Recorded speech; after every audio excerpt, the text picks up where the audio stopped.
হযরত আলী রাদিয়াল্লাহু তাআলা আনহু ফজরের নামাজ আদায় করার জন্য মসজিদে গেলেন। এদিকে হযরত ফাতেমা রাদিয়াল্লাহু তাআলা আনহা অত্যন্ত জ্বর থাকা অবস্থায় ঘরের সমস্ত কাজ শেষ করেছেন। আলী রাদিয়াল্লাহু তাআলা আনহু মসজিদ থেকে এসে দেখলেন ফাতেমা কাঁদছেন।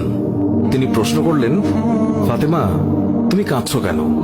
ফাতেমা রাদিয়াল্লাহু তাআলা আনহা কোনো উত্তর না দিয়ে তখনও আরো জোরে জোরে কাঁদতে লাগলেন। আলী রাদিয়াল্লাহু তাআলা আনহু কয়েকবার প্রশ্ন করার পর মা ফাতেমা কাঁদতে কাঁদতে বলল, আমি স্বপ্নের মধ্যে দেখেছি আমার আব্বাজান হযরত মুহাম্মদ সাল্লাল্লাহু আলাইহি ওয়াসাল্লাম আমার ঘরের মধ্যে ঢুকে কি যেন তালাশ করছেন। ঘর থেকে বের হওয়ার সময় আমি পেছন দিক থেকে আমার আব্বাজানকে ডাক দিলাম, ও আব্বাজান, আপনি কি তালাশ করছেন? আব্বাজান তখন বললেন, ও আমার ফাতিমা, আমি তো তোমাকেই তালাশ করছি, তোমাকে নিয়ে যাওয়ার জন্য। আরো বললেন, ও আমার ফাতেমা, আজকে তো তুমি রোজা রাখবে, সেহরি করবে আলীর দস্তরখানায় আর ইফতার করবে আমার দস্তরখানায়। তখন হযরত আলী রাদিয়াল্লাহু তাআলা আনহু এই স্বপ্ন শোনার পর দুইজনে বুঝতে আর বাকি থাকলো না যে ফাতেমা ইন্তেকাল করবেন। দুজনে আরো জোরে জোরে কাঁদতে লাগলেন। এই সময়ের মধ্যে হযরত হাসান এবং হুসাইন রাদিয়াল্লাহু তাআলা আনহু এসে তারা জিজ্ঞাসা করলেন, আব্বাজান, আম্মাজান, আপনারা কেন কান্না করছেন? ফাতেমা রাদিয়াল্লাহু তাআলা আনহুর একটি অভ্যাস ছিল, যখন হাসান হুসাইন তাকে কোনো কাজে বিরক্ত করতেন তখন দুইজনকে নানাজানের কবরের কাছে যেতে বলতেন। আজকেও ফাতেমা বললেন, তোমরা দুই ভাই নানার কবরের কাছে যাও। কবরের নিকট যাওয়ার সাথে সাথে কবর থেকে আওয়াজ আসলো, ও আমার আদরের নাতিরা, এই মুহূর্তে তোমরা আমার কাছে কেন এসেছ? আমার কাছে তো সব সময় আসতে পারবে। এখন যাও, গিয়ে মায়ের চেহারার দিকে তাকিয়ে থাকো। আজকের পর তোমাদের আম্মাজানকে আর দেখতে পাবে না। এই কথা শোনার পর দুই ভাই কাঁদছেন এবং দৌড়াতে দৌড়াতে আম্মাজানের কাছে চলে গেল। গিয়ে আম্মাজানকে জিজ্ঞাসা করলেন, তোমরা দুইজন কেন কাঁদছো? বুঝেছি, নানাজান আমাদেরকে বলে দিয়েছেন যে আজকের দিনটি তোমার জন্য শেষ দিন। নানাজান তোমার চেহারার দিকে তাকিয়ে থাকার জন্য আমাদেরকে বলেছেন। বিকেলের দিকে হযরত ফাতেমা রাদিয়াল্লাহু তাআলা আনহা তার শরীর খারাপ হলো, তাকে বিছানায় শোয়ানো হলো। মা ফাতেমার মৃত্যুর পূর্বক্ষণে হযরত আলী রাদিয়াল্লাহু তাআলা আনহু তাকে তিনটি কথা বলেছেন। ও আলী, আমার প্রথম কথা হচ্ছে, যেদিন থেকে আমি আপনার ঘরে এসেছি ওই দিন থেকে আজ পর্যন্ত আমি আপনাকে অনেক কষ্ট দিয়েছি। আপনি যদি আমাকে ক্ষমা না করেন তাহলে কি আমার কারণে আব্বাজান অনেক লজ্জিত হবেন। বলেন, আপনি আমাকে ক্ষমা করলেন কিনা? আলী রাদিয়াল্লাহু তাআলা আনহু তিনি তখন উত্তরে বললেন, ইয়া ফাতেমা, তুমি কি বলছো এগুলো? আমি তোমার যোগ্য ছিলাম না। তোমার আব্বাজান দয়া করে মেহেরবানি করে তোমার হাত আমাকে দিয়েছেন। বিয়ের দিন থেকে আজ পর্যন্ত আমি আলী তোমাকে ঠিকমতো দুবেলা খাবার খাওয়াতে পারিনি। ও ফাতিমা, তুমিই বলো, আমাকে ক্ষমা করেছো কিনা? তুমি যদি ক্ষমা না করো তাহলে আমাকেও কিয়ামতের দিন কঠিন শাস্তি ভোগ করতে হবে। ও আলী, আপনার সাথে আমার দ্বিতীয় কথা হলো, আমি মারা যাওয়ার পর আপনি বিয়ে করে নেবেন দুনিয়ার যে কোনো মহিলাকে আপনার পছন্দ মতো। আমি আপনাকে অনুমতি দিলাম, আর আমার বাচ্চা দুইটিকে সপ্তাহে একদিন আপনার কোলে নিয়ে ঘুমাবেন আপনার সাথে।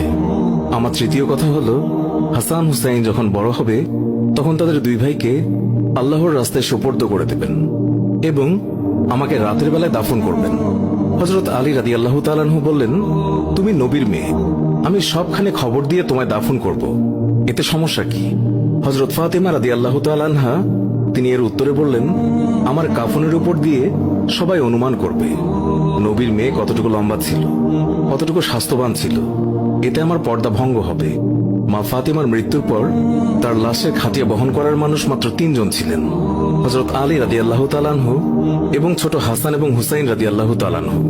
হযরত আলী ভাবছেন যে লাশের খাটিয়া বহন করার আরো একজনের প্রয়োজন হবে, তাহলে 4 কোনায় 4 জন কাঁধে নিতে পারবেন। এমন সময় হযরত আবু যর গিফারী রাদিয়াল্লাহু তাআলা আনহু তিনি হঠাৎ করে উপস্থিত হলেন এবং খাটিয়ার কোনা বহন করলেন। হযরত আলী প্রশ্ন করলেন, হে আবু যর, আমি তো কাউকেই বলিনি, তাহলে আপনি জানলেন কিভাবে? তখন হযরত আবু যর গিফারী রাদিয়াল্লাহু তাআলা আনহু বললেন, আমি আল্লাহর রাসূল সাল্লাল্লাহু আলাইহি ওয়াসাল্লামকে স্বপ্নে দেখেছি। তিনি বললেন, হে আবু যর, আমার ফাতেমার লাশ বহন করার জন্য লোকের অভাব, তুমি তাড়াতাড়ি চলে যাও।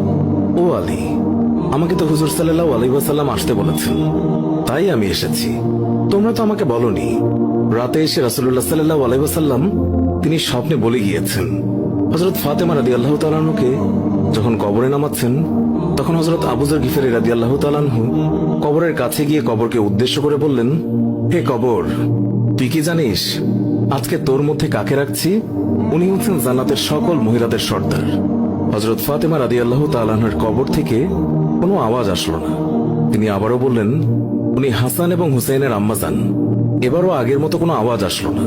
তিনি আবার পুনরায় বললেন, উনি হচ্ছেন হযরত আলী রাদিয়াল্লাহু তাআলা আনহুর স্ত্রী। তারপরও কবর থেকে কোনো আওয়াজ আসলো না।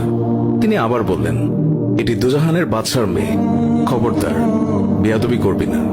আল্লাহ তাআলা তখন কবরের জবান খুলে দিলেন।